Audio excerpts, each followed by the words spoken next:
রাসূল সাল্লাল্লাহু আলাইহি ওয়াসাল্লামের এই যে মক্কা থেকে মদিনায় হিজরতের পেছনে কারণ কি ছিল?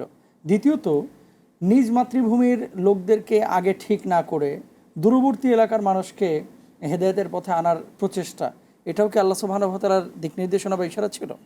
দেখুন, প্রিয় নবী সাল্লাল্লাহু আলাইহি সাল্লাম যখন নিজের মাতৃভূমিতে দাওয়াতের কাজ করতে আর পারছিলেন না, বাধা পেতে পেতে দেয়ালে পিঠ থেকে যাওয়ার উপক্রম হয়েছে, আল্লাহ রাব্বুল আলামিন তাকে তখন পার্শ্ববর্তী মদিনা থেকে দাওয়াতি কাজ পরিচালনার নির্দেশ দিয়েছেন। তিনি কিন্তু রহমতুল্লাহ আলামিন কোনো এলাকার জন্য শুধু নবী হয়ে আসেন নাই, গোটা বিশ্ববাসীর জন্য নবী হয়ে এসেছেন।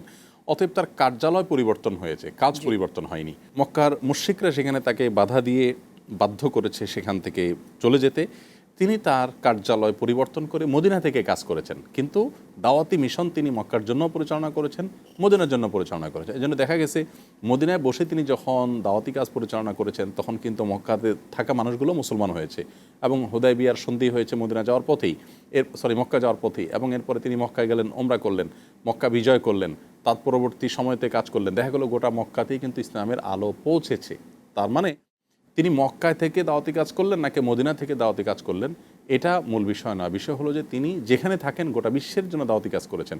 মদিনায় বসেও মক্কার মানুষের হেদায়েতের জন্য চিন্তাভাবনা করেছেন, প্ল্যান প্রোগ্রাম করেছেন এবং সে সফল হয়েছেন।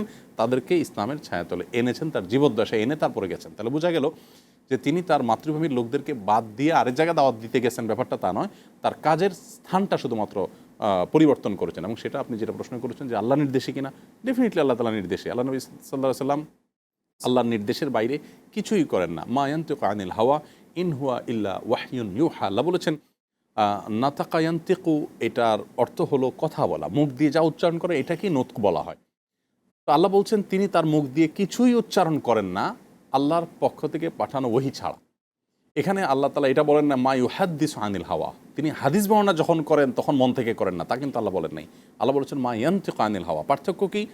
যে তার মুখ দিয়ে যা কিছু উচ্চারিত হয়, আমাদের মুখে অনেক কিছু উচ্চারিত হয় যেটা আমরা হয়তো সাবকনশাস মাইন্ড থেকে আমরা উচ্চারণ করি, আমার অবচেতন মনে আমি উচ্চারণ করি, কি বলছি হয়তো আমি খেয়াল করে বলি না।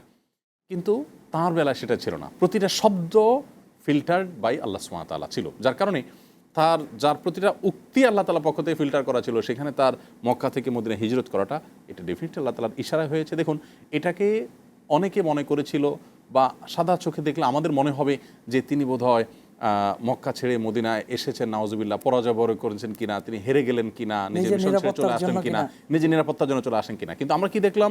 মদিনায় আসার পর মক্কা বিজয়ের পথ সুগম হয়েছে এবং মক্কার পুরো জমিনটা আল্লাহ তাআলা ইসলামের ছায়া তুলে এনেছেন, প্রত্যেকটা মানুষকে মুসলমান করেছেন এবং তার অনুগত করেছেন তার আদর্শ দ্বারায়, তার মহানুভবতা দ্বারায়।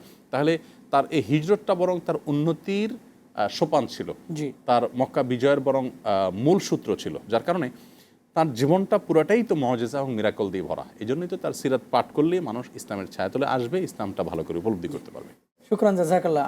খুবই গুরুত্বপূর্ণ আরেকটি বিষয়, সেটি হচ্ছে আমরা জানি তিনি নিষ্পাপ ছিলেন এবং পাপের দিকে আকৃষ্ট হওয়ার প্রশ্নই ওঠে না, নাউজুবিল্লাহ। কিন্তু সিনাচাক বা ওপেন হার্ট সার্জারি যে বিষয়টা, হৃদপিণ্ডটাকে বের করে জান্নাতি জমজমের পানি দিয়ে ধৌত করার বিষয়টা, এটার কারণটা কী ছিল সম্মানিত শেখ? কারণ কয়েকবারই তো হলো। দেখুন, নবী করিম সাল্লাল্লাহু আলাইহি সাল্লামের আপনি যেটা বলেছেন সিনাচাক বা তার বক্ষ বিদীর্ণ করা, এই বক্ষ বিদীর্ণ করার বা ওপেন হার্ট সার্জারির মতো যেটা অনেকটা বলতে পারি, এটি তার জীবনে 2-3বার ঘটেছে। আল্লাহর পক্ষ থেকে ফেরেশতা এসে আসমান থেকে, আকাশ থেকে পাত্র নিয়ে এসে, পানি নিয়ে এসে, একবার শৈশবে হয়েছে বাচ্চাদের সাথে খেলছিলেন, তাকে শুইয়ে অপারেশন করে আবার লাগিয়ে দিলেন, অলৌকিকভাবে একটা জোড়া লেগে গেল। এটা নবী সাল্লাল্লাহু আলাইহি ওয়াসাল্লামের জীবনে 2-3বার ঘটেছে।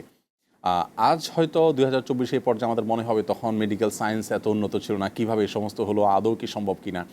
এটা তাদের দ্বারা বলা সম্ভব যারা দুনিয়ার টেকনোলজিকে শুধু বিশ্বাস করে। আল্লাহ সুবহানাহু ওয়া তাআলার টেকনোলজি, যিনি সকল টেকনোলজির সৃষ্টিকর্তা, যার সম্পর্কে যার ধারণা নেই, তারাই বলতে পারে। যাই হোক, তো নবী সাল্লাল্লাহু আলাইহি ওয়াসাল্লামের জীবনে এটা কেন হয়েছে এ সম্পর্কে ইতিহাসবিদ, সিরাতবিদ যারা আছেন তাদের অনেকের অনেক মন্তব্য এবং মূল্যায়ন আছে। এর মধ্যে একটা মন্তব্য হলো যে নবী সাল্লাল্লাহু আলাইহি ওয়াসাল্লামের সিনাকে কোনো গুনাহ থেকে পবিত্র করবার জন্য এটা করা হয়েছে তা নয়, বরং আল্লাহ তাআলা তাকে যে মেরাজ এর মাধ্যমে, ইসরার মাধ্যমে যে ঊর্ধ্বাকাশে নিয়ে যাবেন, সকল বাধা বিপত্তি ডিঙ্গি আল্লাহ তাআলা যে তাকে উপরে নেবেন, এটার জন্য উপযোগিতা তৈরি করবার জন্য এটা করেছেন। অনেকে এটা বলেন, আরও নানা কারণ থাকতে পারে। সব প্রকৃত উত্তর হলো আল্লাহ তাআলা ভালো জানেন, কারণ এর কোনো স্পেসিফিক কারণ কোরআন হাদিসে আমরা পাই না। তবে নবী করিম সাল্লাল্লাহু আলাইহি ওয়াসাল্লামকে আল্লাহ তাআলা যে নিষ্পাপ হিসাবে সৃষ্টি করেছেন, তার জীবনে কোনো পাপ হয়নি, পাপের পথে তিনি কখনো মারাবার মানে কোনো প্রশ্নই ওঠে না। এমনকি নবুয়তের দায়িত্ব বুঝে পাওয়ার আগে তিনি শৈশবে যখন ছিলেন তখনকার একটা গল্প সিরাতে আসছে যে তিনি তার বন্ধুদের সাথে একবার কোনো একটা গানের অনুষ্ঠানে সবাই গেছে, ওনাকে নিয়ে যাওয়া হলো। ওখানে মানুষ গান মাদক এগুলার ছড়াছড়ি থাকতো তখন সে যুগে।